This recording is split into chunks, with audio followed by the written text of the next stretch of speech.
नया सवेरा नया उजाला इस धरती पर लाएंगे। नया सवेरा नया उजाला इस धरती पर लाएंगे। स्वस्थ शरीर स्वच्छ मन अपना सब समाज बनाएंगे।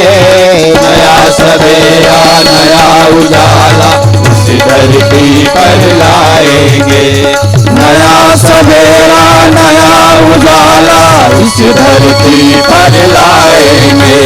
नया सवेरा नया उजाला इस धरती पर लाएंगे। शिवाधिपति महाकाल की जय। कुंज गुरुदेव की जय। वंदनिया माता जी की जय।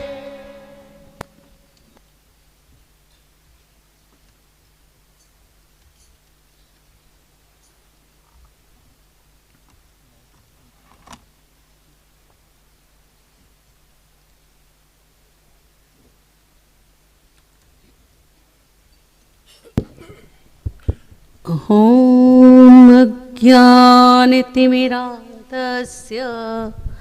ज्ञानाञ्जनशलाख्यां चक्षुरुन्मीलितं येन तस्मै श्रीगुरुवे नमः। मातृवत् लालयित्री च पितृवत् मार्गदर्शिका नमोस्तु गुरुसत्तायै श्रद्धा प्रज्ञायुजाय च।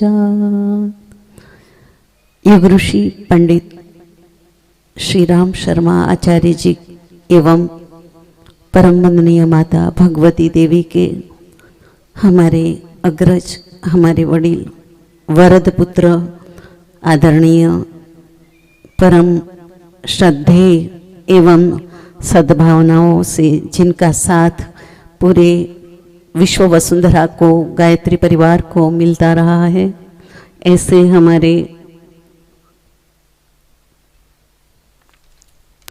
कपिल जी एवं हमारे माननीय संचालक सूत्रधार समान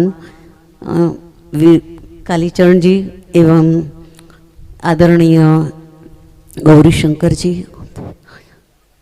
शक्तिपीठों की बात आती है तो मन में सदैव एक ही ख्याल आता है कि विश्व की ब्रह्मांड चेतना को महाकाल के घोंसले में परम पूज्य गुरुदेव ने उतारा और शांति कुंज बन गया।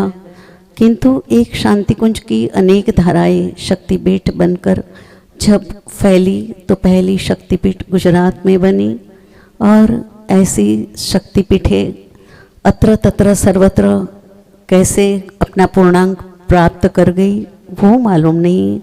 किंतु हाँ, गुरुदेव का एक स्वप्न था, एक ऐसा पावर स्टेशन कि जहाँ से न हिंदू न मुसलमान न ख्रिस्ती न ईसाई किसी को भी कहीं पर भी कोई ऐसा स्थान ढूंढने में दिक्कत न हो जहाँ पर सद्बुद्धि की भावनाएं न हो। और हम लाल मशाल को देखते हैं, उस मशाल के नीचे सब एक छांव में आ गए और हम सबको मिल गया गायत्री परिवार। ऐसा गायत्री परिवार जहाँ पर उसके सूत्र संचालक ने कहा 21वीं सदी नारी सदी, और ये नारी सदी का प्रतिनिधित्व गुजरात में हमारी परम आदरणीय परम पूजनीय प्रातः स्मरणीय शैल दीदी ने दीना बहन के रूप में हमें समर्पित किया। ऐसे वीराने थे, ऐसे बंजर भूमियाँ थी जामनगर की जहाँ कुछ नहीं था, किंतु आज हम देखते हैं तो चारों ओर लहलहाती इनकी कृपा नजर आती है। किसी का बड़प्पन नहीं है, जो कुछ भी है वो परम पूज्य गुरुदेव की कृपा और उनकी दया करुणा का ही परिपाक है। जिन्होंने गुरुदेव के साथ में शक्तिपीठ निर्माण के साथ लिया, जिन्होंने सांस लिया, जिन्होंने गुरुदेव की एक एक खुशी, एक एक सुख सुविधा को अपने मायने में ध्यान रख के पुत्रवत शिष्यवत एक हनुमान बनकर जिन्होंने गुरुदेव के कार्य को संजोया, ऐसे हमारे आदरणीय केसरी कपिल जी हमारे बीच है, ये हमारा सौभाग्य है। आज हम हमारे गुरु सत्ता से प्रार्थना करेंगे कि हमारे जो भी अग्रज भाई हैं, ईश्वर उन्हें दीर्घ आयुष्य बख्शे, सदैव उनका ज्ञान, उनका साथ, उनके अनुभव हमें मिलता रहे, क्योंकि हम तो बच्चे हैं, हम छोटी समझ वाले शिष्य हैं।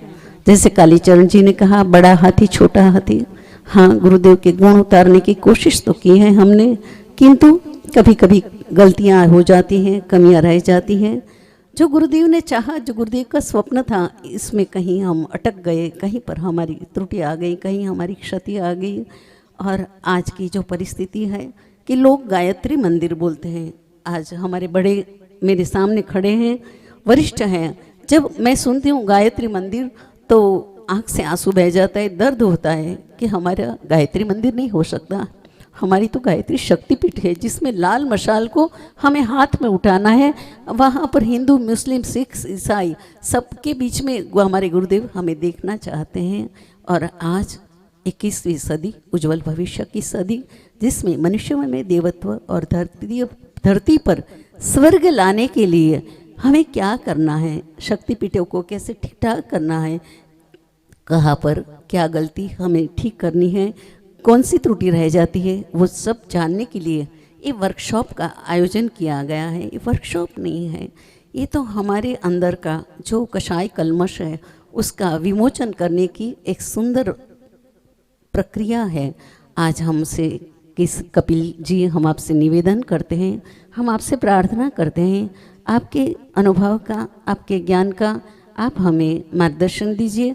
आप हमें गुरुदेव के अनुभव बताइए, ताकि जो स्वप्न था, जो गुरुदेव की दृष्टि थी, वो दृष्टि को हम आने वाले समय में क्लियर कर सके।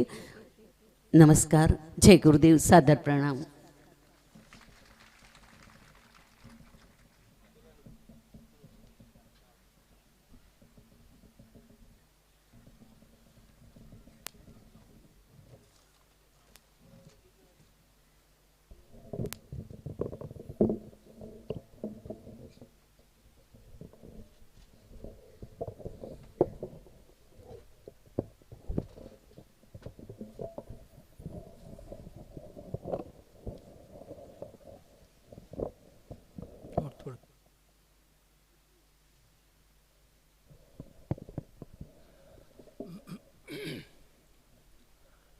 आवाज़ पीछे तक के स्पष्ट सुनाई पड़ रही है?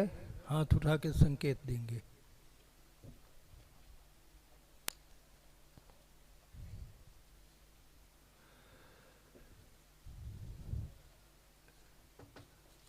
परम पूज्य गुरुदेव के सूक्ष्म संरक्षण में मंच पर विराजमान हमारे भाइयों, सहयोगी जनों, गुजरात के कोने कोने से पधारे देवतुल्य भाइयों और देवीतुल्य बहनों, सबसे पहले मेरा मन होता है आप सबका अभिवंदन करूं। कृपा करके हमारा प्रणाम स्वीकार कर लेना। मगर प्रश्न पूछना, क्यों? आपने क्यों प्रणाम किया? हम अंबाजी पीठ पर आए आपके बुलावे पर, इसलिए नहीं। ऐसा कहूँ तो छोटी बात होगी, खोटी बात होगी। अभिनंदन, अभिवंदन इस उद्देश्य से कि जिस महाकाल के सत्ता ने, परम पूज्य गुरुदेव ने इस धरती पर स्वर्गीय परिस्थितियां लाने के लिए, मनुष्य को देवतुल्य बनाने के लिए एक परम मंगलकारी योजना बनाई और हम सबको, आप सबको अपने उस मंगलकारी योजना की एक आवश्यक इकाई के रूप में, एक घटक के रूप में उसने हमें मान्यता दी है। अच्छा होता हमारे पूज्य गुरुदेव कौन हैं और उनके साथ आए हुए हम लोग कौन हैं, शायद अगर इसकी जानकारी खुलासा होती तो हम और बेटर परफॉर्मेंस दे सकते थे।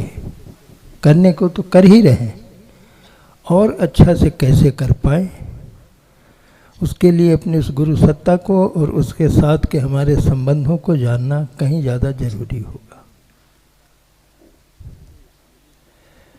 इस संदर्भ में पहले हम थोड़े से प्रश्न आपसे पूछें, उसके बाद गुरु सत्ता को नमन करके फिर अपनी बात प्रारंभ करेंगे। जिन दिनों शक्तिपीठों का संकल्प निर्माण का संकल्प परम पूज्य गुरुदेव पर उतरा था, उस समय यहाँ बैठे हुए कौन कौन लोग मिशन से जुड़ गए थे? संकल्प के ज़माने में जरा हाथ उठा के संकेत देंगे। थोड़े से लोग। अच्छा, उस ज़माने में अपने शक्तिपीठों की योजना बताते हुए लाखों मंदिरों के देश में रहने के बावजूद अलग से शक्तिपीठें क्यों बनानी जरूरी पड़ रही है, यहाँ से क्या किया जाना है, इसकी पूरी जानकारी उनने उन दिनों छपने वाली अखंड ज्योति पत्रिका 79 मई मास की, और साथ ही हिंदी में शक्ति छपती थी युग शक्ति गायत्री पत्रिका, उन दोनों के 64 पृष्ठ उनने शक्तिपीठों की पूरी योजना समझाने में लगाई थी, लिखी थी। वो पढ़ने का सौभाग्य किन किन को मिला है? वो पत्रिका नहीं मिल पाया। अच्छा, आगे 98 में जाकर के हम लोगों ने ट्रस्टों के कुछ कानूनी मुद्दे डील करने के लिए, सरकारी टेढ़ी निगाहों से अपने लोगों को बचाने के लिए एक किताब छापी थी, ट्रस्ट के कानून एवं प्रबंध। उस पुस्तक को किन किन ने पढ़ा है? नहीं पढ़ी गई। बाद में 2000 ईस्वी में उसका संशोधित संस्करण छापा, 2002 में एक और संशोधित संस्करण छापा, फिर वो नहीं पढ़ी गई होगी, नहीं पढ़ पाए ना। अच्छा, आगे जीवन में पहली बार अपने लाखों शिष्यों के बहुत आग्रह भरे अनुरोध पर सूक्ष्मीकरण की साधना के दरमियान पहली बार उनने अपने जीवन के बारे में अपनी कलम से कुछ लिखा था। अप्रैल 85 की अखंड ज्योति पत्रिका में, जिसे बाद में हम लोगों ने पुस्तकाकार रूप दे दिया, वसीयत विरासत मारो विल अनिवार्सो। ये चौपड़ी किन किन ने पढ़ी है? थोड़े ज़्यादा लोगों ने पढ़ी। काफ़ी जानकारियाँ उसमें गुरुदेव के बारे में मिल गई होंगी।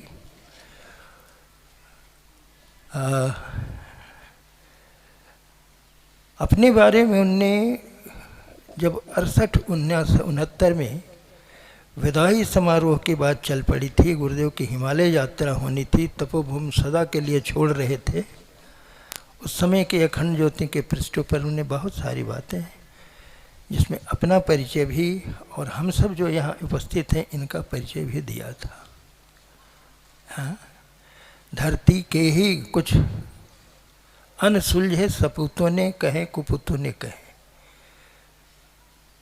कुछ ऐसी गड़बड़ चाल चली जिससे लगा कि मानवता समाप्त हो जाएगी और धरती के अस्तित्व को भी बहुत नुकसान पहुंचने वाला है। तो देव दरबार में तहलका मची थी और वहाँ समस्या आई थी, कौन जाकर के इसको धरती पर ठीक करे। तो सबकी निगाहें अपने परम पूज्य गुरुदेव पर पड़ी थी, जाना आपको होगा। गुरुदेव लिखते हैं, मैंने सवाल किया, मुझे क्यों, हमसे भी और सीनियर लोग यहाँ मौजूद हैं, उनको भेजा जाए। नहीं, आपके जाने से काम बनेगा। क्यों? जवाब विल अनिवार्सो पुस्तक में 3 जन्मों का शानदार रिकॉर्ड CR, इतना बढ़िया किनका है, जाना तो आपको पड़ेगा। ठीक है, जब सबका आदेश है, सामूहिकता का आदेश स्वीकार है, जाएंगे। लेकिन एक बात बताइए आप सब, हम अकेले जाके क्या कर लेंगे? तो सब ने मिलके हमारी समस्या समझी और कहा नहीं, आपका ये प्रश्न सही है, अकेले जाने से काम नहीं बनने वाला है। आप स्वयं विचार कर लीजिए, साथ में किन किन को ले जाने से ये काम बन सकता है, मानवता का पूर्ण कल्याण हो जाए, भगवान की धरती जो समाप्त होने जा रही है वो फिर से स्वर्ग बन जाए। तब पूज्य गुरुदेव लिखते हैं उस पत्रिका में, फिर मैंने अपनी आंखें मूंदी और पिछले युगों में गया। मैंने देखना शुरू किया जिन जिन आत्माओं ने पिछले युगों में मुझे साथ दिया था। हाँ, रीछ वानर रूप में साथ दिया हो, चाहे ग्वाल बालों के रूप में साथ दिया हो, उनसे मेरी पहचान बनी। आँखों आँखों में हमने इशारा किया, उनसे पूछा, तपास किया, चलने की ज़रूरत है, चलेंगे ना? हाँ चलेंगे, चलेंगे। और वो इतनी बड़ी फौज आने के लिए तैयार हो गई कि मुझे लगा कि सबको अगर एक बार धरती पर उतार लिया जाए तो फिर अनर्थ हो जाएगा, अनर्थ हो जाएगा, काम बनने के बजाय बिगड़ने लगेगा। तब फिर मैंने क्या किया, उन सारी आत्माओं को मैंने सुई धागे से गूंथ के एक माला बना दी, कोई इसमें से छूटने न पाए, छटकने फटकने न पाए। और उस माला को मैंने युग देवता के गले में, युग देवता के चरणों में चढ़ा देने के लिए नियोजित कर दिया। उस माला का नाम हमने क्या दे दिया है, ये है हमारा गायत्री परिवार, यही है वो माला। बेटे थोड़ों को तो अपने साथ उतार लिया है हमने, लेकिन असंख्यों को आना है। जब उनकी आवश्यकता पड़ेगी चेस बोर्ड पर उनकी चाल चलने के लिए, उनको उतारा जाएगा, लेकिन उनकी खोज ढूंढ आप ही लोगों को करनी पड़ेगी। क्रम से जो आते जाएंगे अगले को खोज ढूंढ करके उतारते चले जाएंगे। ये है हमारा गायत्री परिवार।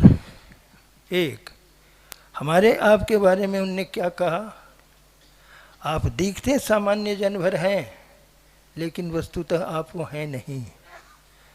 बहुत विशिष्ट आत्माएं, बहुत विशेष परिस्थितियों में विशेष कार्य करने के लिए बहुत विशेष आमंत्रण पर उतारी गई हैं।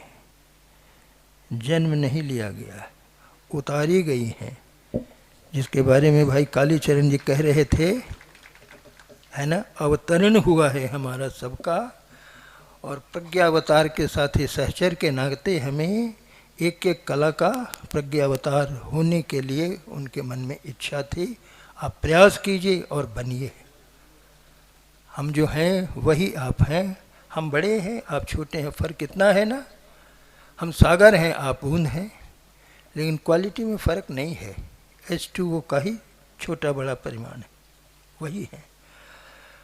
हमारे साथ सौभाग्य जुड़ा, बचपन से ही एक बहुत शानदार गुरु सत्ता से हमारी भेंट हो गई, जिसने हमारे पिछले 3 युगों की बातें बता करके, दिग्दर्शन करा करके ये चौथा जन्म के बारे में बताया।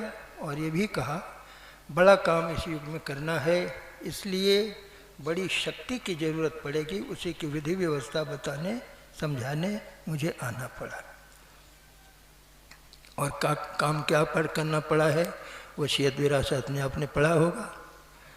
आर्ष ग्रंथों का अनुवाद, भारतीय संस्कृति का उत्थान, गायत्री माता का अवतरण और गायत्री शक्ति से जुड़े यज्ञ भगवान का अवतरण। क्योंकि गायत्री माता का निवेदन था, अकेले जाऊंगी तो मैं कमज़ोर पड़ूंगी, मेरे बेटर हाफ यज्ञ भगवान साथ चलेंगे तो मेरी शक्ति लाखों गुना ज़्यादा बढ़ी रहेगी, तब आपका काम ज़्यादा बढ़िया ढंग से हम संपन्न करा सकेंगे। ये उन विशेष आत्माओं के साथ वार्ता करने का सुयोग मिला है आज एक खास विषय पर, जो परम पूज्य गुरुदेव के जीवन की वो अंतिम रचना के रूप में मानी जाएगी, स्थापना के रूप में मानी जाएगी। शक्तिपीठों का धरती पर अवतरण, उसके प्रति उनकी दृष्टि क्या थी, और उनकी दृष्टि को देखते हुए, उनकी मनसा को देखते हुए हम सबको उनके द्वारा सौंपे गए उत्तरदायित्वों को कैसे निभा लेना चाहिए कि आत्मतुष्टि उनको भी मिले और आत्मसंतोष हमको भी मिले, उनका हम सबका धरती पर बुलाना सार्थक हो जाए और धरती पर हम सबका आना सार्थक हो जाए, दोनों उसी में सन्निहित है ना। आइए अब अपने परम पूज्य गुरुदेव को जरा नमन करते हैं। हरने को अज्ञान ज्ञान की ज्योति अखंड जलाए, भू परला ने स्वर्ग योजना युग निर्माण बनाई। ज्ञान यज्ञ के लिए समर्पित जिनका जीवन सारा, उन सदगुरु श्री राम चरण में विनम्र प्रणाम हमारा, विनम्र प्रणाम हमारा। आइए, यहाँ तक के बात अपन कर ली है हम लोगों ने। आए परम पूज्य गुरुदेव, उनके गुरु सत्ता से भेंट हुई, उनका काम सौंपा गया और बखूबी उनने निर्वाह किया उनके कामों को। सारे काम पूरा करते चले गए। युग निर्माण की घोषणा कब हो गई? सहस्त्रकुंडी यज्ञ के बाद की जब हिमालय यात्रा हुई थी, उससे लौटने के बाद वहाँ से बनी है योजना, और 63 में उसकी आचार संहिता भी उभर करके आ गई। योजना बनी, लक्ष्य उद्देश्य क्या था, थोड़ी सी बुनियादी बातें, आधारभूत बातें एक बार फिर हम सब रिवाइज कर लें। युग निर्माण योजना का लक्ष्य उद्देश्य क्या रहा है? मनुष्य में देवत्व का उदय, और धरती पर स्वर्ग का अवतरण। दोनों दो चीजें हैं क्या? नहीं, एक सिक्का के दो पहलू कह सकते हैं, है ना। अगर मनुष्य देवता बन जाता है पहले, वो जहाँ कहीं भी रहेगा वहाँ की धरती स्वर्ग बनी रहेगी, ठीक है। अथवा मान लो धरती ही पहले स्वर्ग बन जाए, तो धरती पे स्वर्ग में रहने का हक किसका बनेगा? देवता का बनेगा, ठीक है ना। 50% काम खत्म हो गया। एक कोई पूरा हो जाए, दूसरा ऑटोमेटिक फॉलो कर जाएगा। मन थोड़ा हल्का हुआ, अरे बाबा बहुत कठिन दिखता था, अब इतना हो गया, अभी और सोचेंगे तो और कठिन होता जाएगा। उन्होंने कहा एट ए टाइम कर लोगे? नहीं जी, एट ए टाइम नहीं करेंगे। सबसे पहला काम होगा, बहुत वाइड रेंज पर लोगों को इसकी जानकारी देनी पड़ेगी, क्योंकि अकेले की बात है क्या, लक्ष लक्ष कोटि कोटि आत्माएं जब इसमें लगेंगी तो ये बात बनेगी। और ये कानो कान नहीं बात बताई जाती है, आमने सामने की वार्ता से नहीं बनेगी।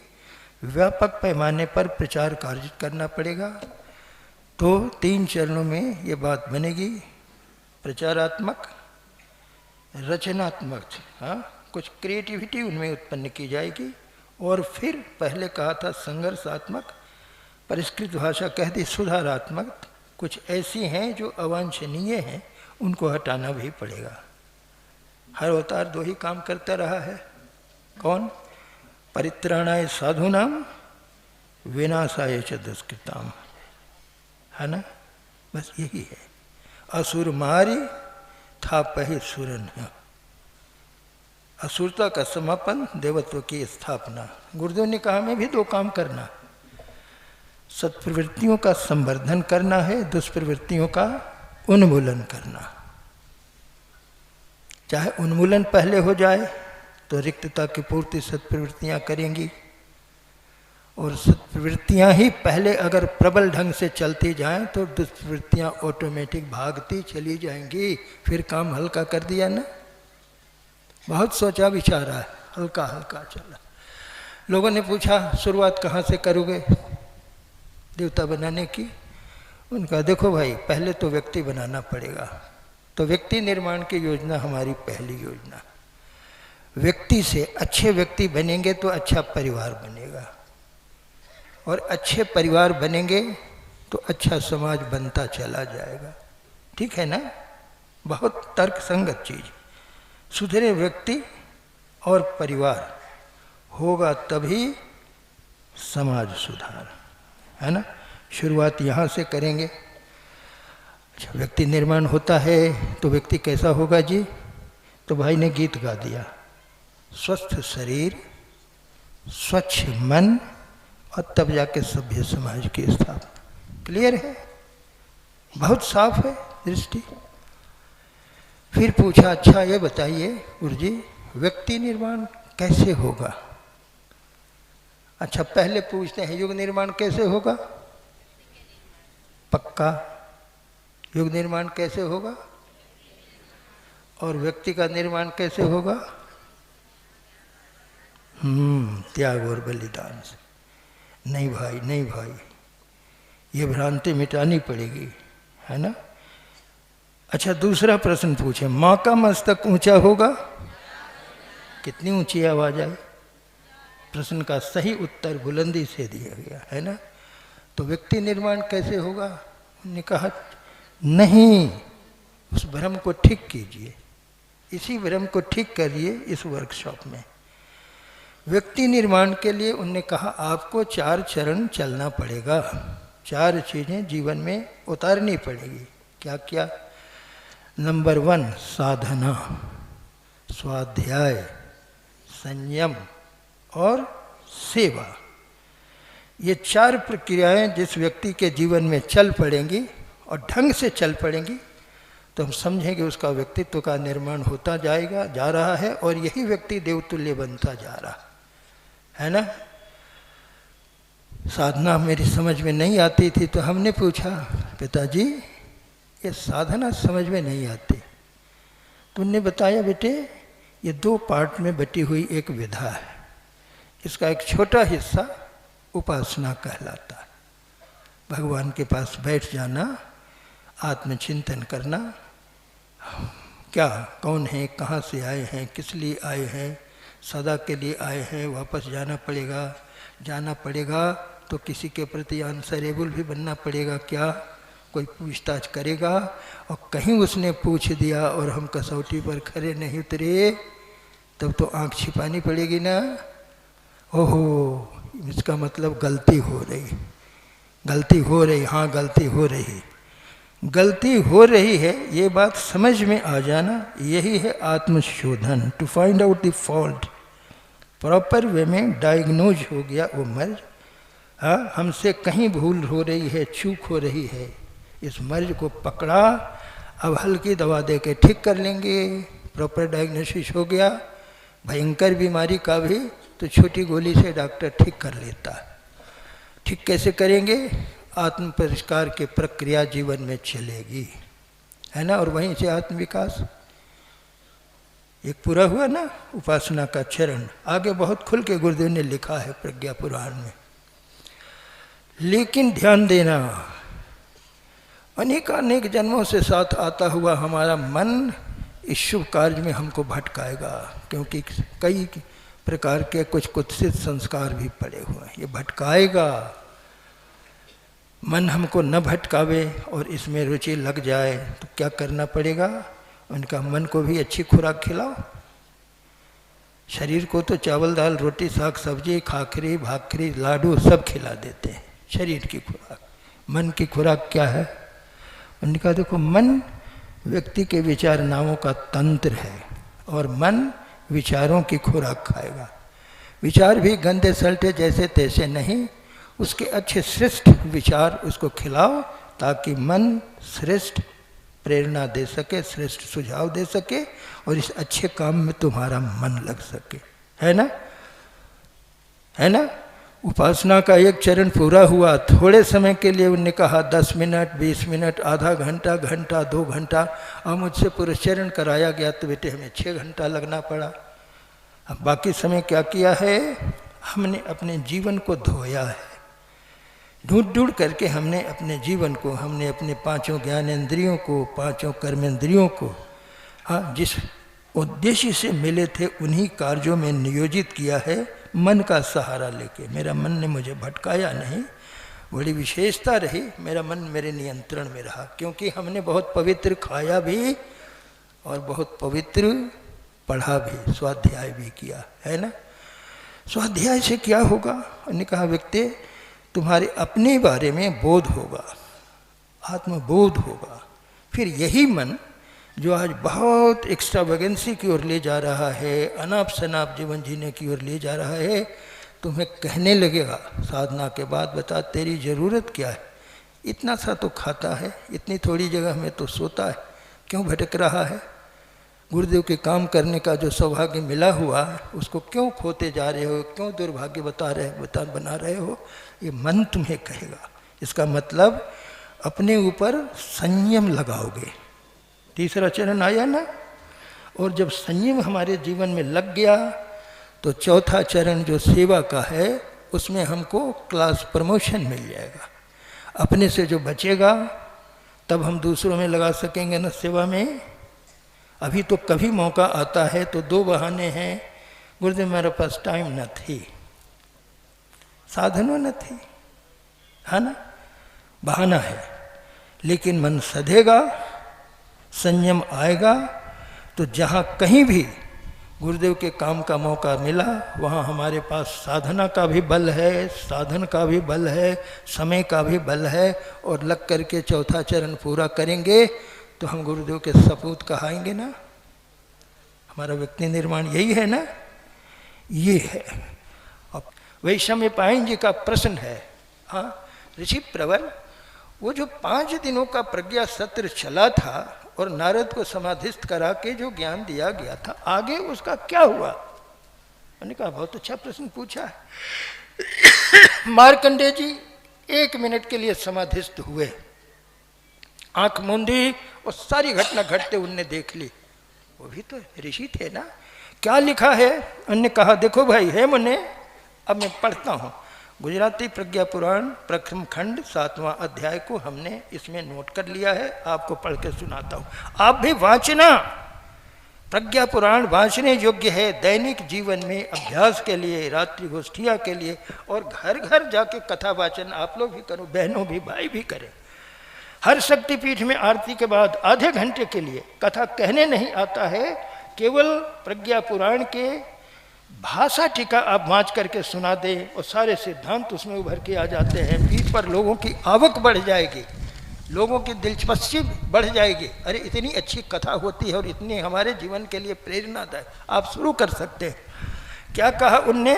महाप्राज्ञ पिप्पलादना तत्वावधानमा पूरा થયેલા 5 પ્રસંગોની એમને પ્રજ્ઞા પુરાણના પ્રથમ ખંડના રૂપમાં રચના કરી અને આ પ્રસંગોની જાણકારી વરિષ્ઠ યુગ પુરુષોના માધ્યમથી જન જન સુધી પહોંચાડવામાં લાગી ગયા, જેનાથી તેઓમાં નવી ચેતનાનું સ્ફુરણ શરૂ થઈ ગયું। સર્જનની ચર કર્મ ચેતનાના રૂપમાં પ્રજ્ઞા અભિયાન પણ એ જ પ્રયાસનું અંગ બન્યું છે અને દાવાનળનું જેમ પ્રચંડ તથા આંધી તોફાનની જેમ વ્યાપક થતું ચાલ્યું ગયું। बढ़ रहा है, दृश्य देख रहे हैं, बता रहे हैं। क्या हुआ? ये आधार पर, अब देखिए बड़ी काम की बात आ रही है, जो कह चुके हैं जागृत आत्माएं होंगी, तुरंत उभरेंगी, आलस छोड़ेंगी, है ना, आपके साथ बोलेंगी। ये आधार पर जागृत आत्माओं युगનું નિમંત્રણ સાંભળ્યું અને જેનામાં જીવન હતું, મરે टूटो की तो छोड़िए, जहाँ भी थोड़ी बहुत भी जीवंतता होगी उनमें वो परिवर्तन आएगा। क्या? જેનામાં જીવન હતું તે ભવબંધનોને ઢીલા કરીને, भवबंधन यानी लोभ मोह अहंकार के बंधनों को ढीला करेंगे। ढीला કરીને ये युग धर्मના निर्वाहમાં प्रसन्नता पूर्वक कामे लागी गया, जुड़ जाएगा, काम में लग जाएगा। एक थी अनेक दिवास सलगिया, चिनगारी ज्योति ज्वाला बनी, बीजे वृक्षનું રૂપ ધારણ કર્યું અને પ્રભાવનું આવાહન, પ્રભાતનું આવાહન સાંભળ્યું। આવાહન સાંભળીને અંધકારને લીધે ઊંઘમાં ઘોરતા લોકો પણ આનંદ से મરડી ઉઠ્યા અને ઊભા થઈ ગયા, आलस छोड़ करके उठे, हाँ, खड़े हो गए, चाल्या, चल पड़े અને સમયની માંગણી પૂરી કરવામાં લાગી ગયા।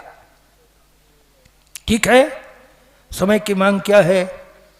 व्यक्ति निर्माण। समय की मांग परिवार निर्माण। लग गया। आगे आपके लायक सारी बातें कहते जा रहे हैं। કરોડો એ રીછ વાનરોની ભૂમિકા ભજવી અને એકથી મોટો એક ચમત્કાર કરીને યુગ બદલવાની ભૂમિકા નિભાવવામાં સફળ થયા. ચારે બાજુનું વાતાવરણ શુદ્ધ થઈ ગયું.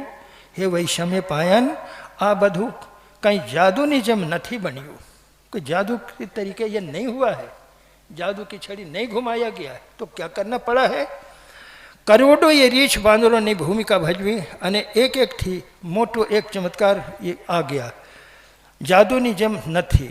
આ પ્રયાસમાં અસંખ્ય દેવ માનવોને પ્રચંડ પુરુષાર્થ અને અભિનંદનીય તૃપ્તિકારક ત્યાગ બલિદાન આપવા પડ્યા કે જે માનવ જીવનનું ઉત્તમ પુણ્ય છે. भाई कालीचरण जी ने कहा था, एक से एक बढ़ के त्याग बलिदान के लिए लोग आए.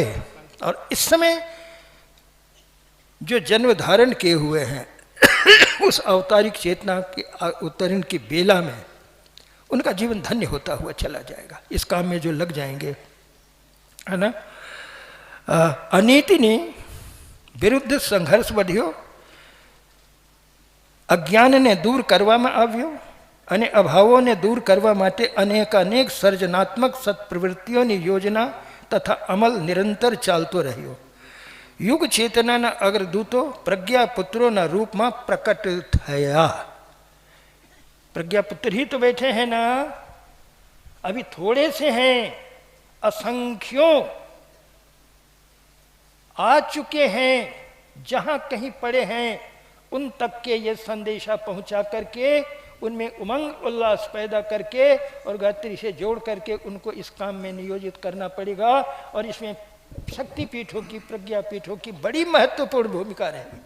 जुड़ेंगे तो कहाँ जाएंगे? कोई ठेहा होना चाहिए ऐसा जहाँ जाके वो संपर्क कर सके और मन में आवे तो सब कोई शांति को नहीं जा पाएगा. यहाँ बैठ करके थोड़ा साधना करे, आत्मल प्राप्त करे, प्रज्ञा मंडल बने, उसका जुड़ जाए, समयदान अंशदान की भूमिका में उतरे. आगे और खुलासा करते. अच्छा, એમણે પ્રજ્ઞાપુત્રોએ આત્મનિર્માણ અને નવનિર્માણ માટે વ્રત ધારણ કર્યું. अब शुरू हो गया आत्मनिर्माण से नवनिर्माण. અને યુગ દેવતાના ચરણોમાં સંકલ્પની શ્રદ્ધાંજલિઓ અર્પણ કરી. પંચમુખી અગ્નિવેદી સામે એમને દેવ દક્ષિણા અર્પણ કરી અને આત્મનિર્માણ માટે સાધના, સ્વાધ્યાય, સંયમ, સેવા નું દૃઢ વ્રત લઈ પોતપોતાના પરિવારોને પંચશીલની આ પ્રવૃત્તિઓની આદત પાડવા માટે પ્રસન્નતા સાથે નિશ્ચય કર્યું. दोनों काम प्रारंभ हुआ ना, साधना, स्वाध्याय, संयम, सेवा से आत्मनिर्माण और पंचशील के माध्यम से परिवार निर्माण के लिए अग्निवेदिका के सामने जाकर के लोगों ने संकल्प धारण किए. वैसे वैसे सुन के हाँ कर लूँगा बात नहीं बनेगी. संकल्प व्यक्ति करता है, उसके साथ अदृश्य की भगवान की शक्ति जुड़ती है और जन शक्ति जुड़ जाती है. आदमी के भीतर की सोई शक्ति का जागरण होता है और आदमी अपने संकल्प को पूरा करने में तन मन धन से जुट जाता है. ये बहुत जरूरी आइटम है. अच्छा, प्रसन्नता. आ रीते आत्मनिर्माण અને પરિવાર નિર્માણની હારમાળા ચાલુ થઈ કે જે એક ક્ષણ માટે પણ અટકી નહીં અને એનાથી દેવ માનવનું निर्माण शुरू થયું. प्रारंभ हो गया. देवता बनने वाली प्रक्रिया और धरती पर स्वर्ग उतारने वाली प्रक्रिया यहीं से शुरू हो गई. एमनी प्रज्ञापुत्रों प्रखरता थी सत्प्रवृत्तियों बढ़ती गई અને હવે ये दुष्प्रवृत्तियों ने बाकी રહેવાનો અને बची રહેવાનો कोई अवसर आवश्यक नहीं. घटना घटी हुई देख ली गई है, आपके लिए उतार दिया गया है प्रज्ञा पुराण रूप में. युग शिल्पियों ये समयदान, देखो भाई कालीचरण जी, ये बात आ गई, इसी अंक में उभर करके आया है. युग शिल्पीओએ સમયદાન અંશદાનની ઉદારતા અપનાવી અને એક અદ્ભુત સામર્થ્યને જન્મ આપ્યો. જે શક્તિની મદદથી અંધકાર દૂર થયો, દેવ તત્વોને બળ મળ્યું અને અસુરતાનો નાશ થયો હતા. हाँ, साधकों के समयदान अंशदान की पूंजी से आगे खोला है.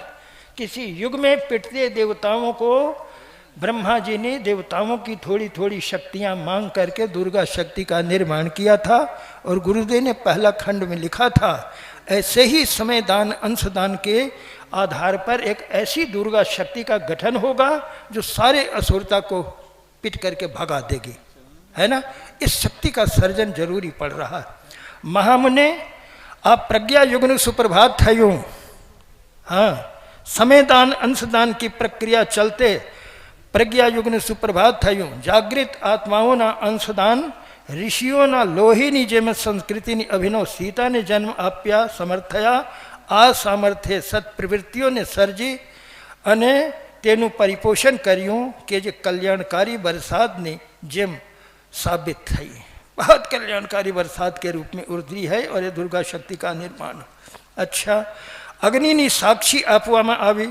ये શ્રદ્ધાંજલિઓ દાનદાતાઓ માટે શ્રેય સૌભાગ્યનું કારણ બની અને માનવ ગૌરવના પુનર્જીવનના નિમિત્તનું કારણ બની, જે ધન્ય અને અમૃત પોષણ સિદ્ધ થઈ।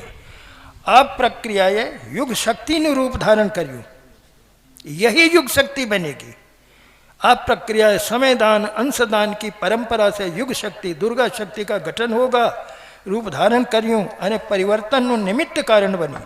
અત્યારે આ બધું ચાલી રહ્યું છે। ઉજ્જવલ ભવિષ્ય सुनिश्चित थे, कोई रोक नहीं सकेगा। अब इसको उज्जवल भविष्य आकर के ही रहेगा। ऋषि कह रहे हैं જ્યાં અર્જુન એવા કર્મવીર અને ભગવાન જેવા સૂત્ર સંચાલક હોય ત્યાં અસફળતાનો પ્રશ્ન જ નથી। अच्छा, એ દિવસ है બહુ દૂર નથી કે જ્યારે સમય બદલાઈ ગયો હશે, મનુષ્યના ચિંતન ચરિત્રમાં મોટો ફેરફાર થશે। તેઓ નીચતાથી વિमुख થઈને શ્રેષ્ઠતા અપનાવશે। सुनते जाइए कैसे कालक्रम से वो बढ़ रहा है। वो सारा दृश्य देख रहे हैं और हमारे लिए उतारते जा रहे हैं। संकुचित स्वार्थ वृत्ति घटते એટલે સત્પ્રવૃત્તિઓ આપોઆપ વધતી જશે। ઉદાર સહયોગ વધવાથી ચારે બાજુ ઉલ્લાસ આનંદ છવાઈ જાય છે। है પછીના સમયમાં કોઈ જગ્યાએ अपराध દેખાશે નથી। समाप्त। देवताओं के जागते ये अपराध वृत्तियां खत्म हो रही हैं। विग्रह पण नहीं थाय। मर्यादित साधनों में प्रसन्नता से थोड़े साधन लेकिन बड़ा सुखमय आनंदपूर्ण जीवन चल रहा है। यही आध्यात्मिक जीवन है। एनाथी अपार सुख शांति मेळवाना स्वर्गीय दृश्यों जोवा मळशे। विषमता दूर थशे अने एकता बढ़शे। बधा मनुष्य एक राष्ट्र बनावीने रहते। ये सारा दृश्य उतार दिया है। आगे का है विष्णु नारद संवाद थी लईने प्रज्ञा पुराणનો વિસ્તાર અને પ્રજ્ઞા અભિયાનના વિશ્વવ્યાપી વિસ્તારનો ટૂંકો પરિચય મેં તમને કરાવ્યો છે। એમાં ભાગ દિવ્ય દૃષ્ટિથી ભવિષ્યનું સ્વરૂપ પણ હાથમાં રાખેલા આમળાથી જેમ સ્પષ્ટ છે। પહેલાના બધા અવતારોની સરખામણીમાં પ્રજ્ઞાવતારની લીલા ઘણી બધી વધારે ઉજ્જવલ માનવામાં આવશે। ये सारा कुछ स्पष्ट कर दिया है और कहा है अब हमारी आप सब की भूमिका है। जो दृश्य देखा गया है व्यक्ति सह हम सब उतारें, शक्तिपीठों के माध्यम से इनका इस्तेमाल करें। कौन करेगा? इसके लिए जनशक्ति चाहिए। तो गुरुदेव ने व्यवस्था बना दी है। बड़ी संपत्ति खड़ा हो रही है, वहाँ कानून जुटेगा। जगह है, कानून जुटेगा। तो कानून के देख रेख के लिए ट्रस्ट बना दिया है। वो काम संभालते रहे, लेकिन सारे काम प्रज्ञा पुत्रों को करना है और एकाकी पुरुषार्थ नहीं, संगठित होकर मंडल बना बना करके करें। शक्तिपीठ मंडल का दोनों का मिलन संबंध बने, प्रेम भरा। ट्रस्टी कार्यकर्ता के विरोधी नहीं बने और कार्यकर्ता ट्रस्टी के विरोधी न बने। आपस में प्रेम भाव बढ़ेगा, सहकार बढ़ेगा, एक दूसरे को सम्मान देंगे, सलाह लेंगे, इस तरीके बढ़ेगी। क्योंकि हम देख रहे हैं हमारे पुराने ट्रस्टी वृद्ध होते जा रहे हैं और वो ढूंढ रहे हैं कोई वाजिब उत्तराधिकार में मिल जाता तो हम सौंप करके, जैसे आज अमृत भाई की बात कह रहे थे डॉक्टर साहब ने, सारे कागजात संभलवा दिए और आंखें मूंद ली। लोग चाह रहा है, लेकिन हमें विश्वास दिला करके उसका प्रेम भी जीतना पड़ेगा, विश्वास भी जीतना पड़ेगा। अपना बन करके आंख दिखा के नहीं। इसमें थोड़ी कमी पड़ रही है, उसको ठीक कर लिया जाए। बाकी तो काम बना हुआ है। जो दृश्य देख लिया गया है वो हो गया है। हमारे स्तर पर उसको होना बाकी है, वो हम लोग कर लें तो बहुत अच्छा हो जाएगा।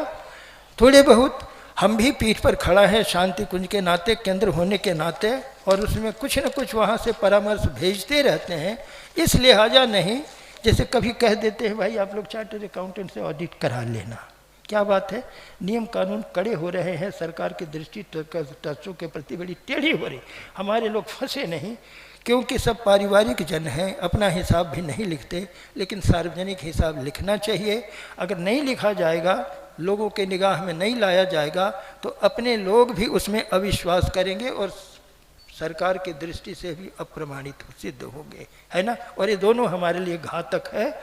तो हमारे पास मांगते हैं भाई हो गया कि नहीं, हमारे पास भेज दो, हमसे आके लोग कोई शिकायत करेगा तो हम बताएंगे नहीं आप તમારી વાત ખોટી છે, हाँ ऑडिट થઈ ગયો છે અને મારા ફાઇલમાં પ્રમાણ આવી ગયો છે, देखो भाई हमारे पास है, हम आपके फेवर में बचा सकते हैं फिर बात रोक करके, क्योंकि कहीं न कहीं से बात तो पहुंच ही जाती है हमारे यहाँ भी, है ना। तो थोड़े से वो हेर फेर अपने विचारों में करने पड़ेंगे। दोनों एक इकाई है, व्यक्ति के बिना ये भवन सूना है, इसकी अपनी कोई विशात नहीं है। और गुरुदेव कहते हैं जहाँ बड़ा काम होता दिखेगा वही हमारी बड़ी पीठ मानी जाएगी, बड़े निर्माण से बड़ी नहीं मानी जाएगी, वो हम नहीं देंगे प्रमाण, है ना। तो आपस का मिलना जुलना, एक एकजुटे संघबद्ध तरीके से ही चले, क्योंकि संगठन ही कली शक्ति का बल है। और इसी के माध्यम से देखते नहीं दुर्जनता कितनी संघबद्ध होकर चलती है, देवत्व को भी उतना संघबद्ध होकर चलना पड़ेगा, तो ही बात बनेगी। जो जो गुरुदेव की दृष्टि है, दो प्रमाणों में प्रवचनों के माध्यम से कह दिया है, और वह दृष्टि उनकी वहाँ गई है, उनने देख लिया है, ये सारी बातें बन गई है। हमारा आपका उत्तरदायित्व बनता है कि जो भी उनने कहा है अपने पुरुषार्थ से, अपने संगठन के पुरुषार्थ से और संगठन और शक्तिपीठ के मिले जुले पुरुषार्थ से उसको धरती पर ला करके उतार दे। इसी में हमारी भी सार्थकता है वरिष्ठ कहलाने की, और इसी में पीठ की भी सार्थकता है शक्ति की पीठ बन जाने की। ठीक है ना। इस संदर्भ में कोई प्रश्न हो तो पूछ लेना, हाँ। बाकी फिर चाय की बात चलेगी, प्रज्ञा पे की बात चलेगी, और कहीं कोई बात हो तो पूछ लेना भाई। ठीक है, ठीक है ना। बात खत्म करें तो शांति पाठ करते हैं। एक बात कहूं, उसी प्रज्ञा पुराण पहला खंड में 4 पंक्तियों में और उनने लिखा है, प्रज्ञा पीठे हमारी कैसी हैं, अर्थ पढ़ देता हूं। हे नारद, गुरु विष्णु भगवान कह रहे हैं नारद जी से, हे नारद, युग देवालय, इसको युग देवालय कहा है। प्रज्ञापीठ शक्तिपीठ मंदिर नहीं, युग देवालय है। क्या होगा? देवालय प्रज्ञापीठों के रूप में बने हैं, जहां से सृजनात्मक एक और सुधारात्मक प्रवृत्तियों का सूत्र संचालन हो, जिससे मनुष्य सुधरे, साथ ही महान परिवर्तन के लिए आवश्यक पृष्ठभूमि भी बनते चली जाए। जहाँ जिस इलाके में जो पीठ बनी है तो कम से कम 25 किलोमीटर 30 किलोमीटर, और जितनी बड़ी पीठ उतनी ज़्यादा बड़ा रेडियस उत्तर दक्षिण पूर्व पश्चिम में इन सारी प्रवृत्तियों का अपना प्रवाह फैला दें। यहाँ तक कि इससे जुड़े जो गांव होते हैं, ग्राम की तीर्थ यात्रा अभियान की भी बात आती है, तो शांति कुंज समय समय से योजना देता रहता है, पूरा कर लेने की जवाबदारी आप पर सौंपता है और पूछता है भाई अगर कहीं किसी प्रकार की सहयोग की आवश्यकता हो तो आप बताओ। सहयोगी रूप में तो हम वहाँ बने ही हैं, लेकिन अगर विशेष सहयोग दिशाबोध की होगी तो उसमें हम और सहयोग करेंगे। जरूरत पड़ेगी शांति कुंज से भी टोलियाँ भेजेंगे मार्गदर्शन के लिए, प्रशिक्षण के लिए भी टोलियाँ भेजेंगे। पीठों पर अगर ये साधना के कार्यक्रम चलने लगेंगे तो फिर उसके लिए अगर जरूरत पड़ेगी तो एक आध बार अगले दिनों जो साधना करा सकेंगे ऐसे समर्थ व्यक्तियों को इकट्ठा करके शांति कुंज की टोलियां आके एक बार 5 दिन 9 दिन का शिविर करा भी जाएगी। आगे आप लोग बढ़ाते रहना, ठीक है ना? ठीक है ना? बन सकेगा। शांति पाठ करते हैं। ओम द्यौः शान्तिरन्तरिक्षगं शान्तिः पृथिवी शान्तिरापः शान्तिरोषधयः शान्तिः वनस्पतयः शान्तिर्विश्वे देवा शान्तिर्ब्रह्म शान्तिः सर्वगं शान्ति शान्तिरेव शान्ति सामा शान्तिरेधि। ओम शांति शांति शांति सर्वारिष्ट सुशांतिर्भवतु। बोले वेद माता गायत्री की। सभी भाई बहनों के लिए खूब खूब शुभकामना।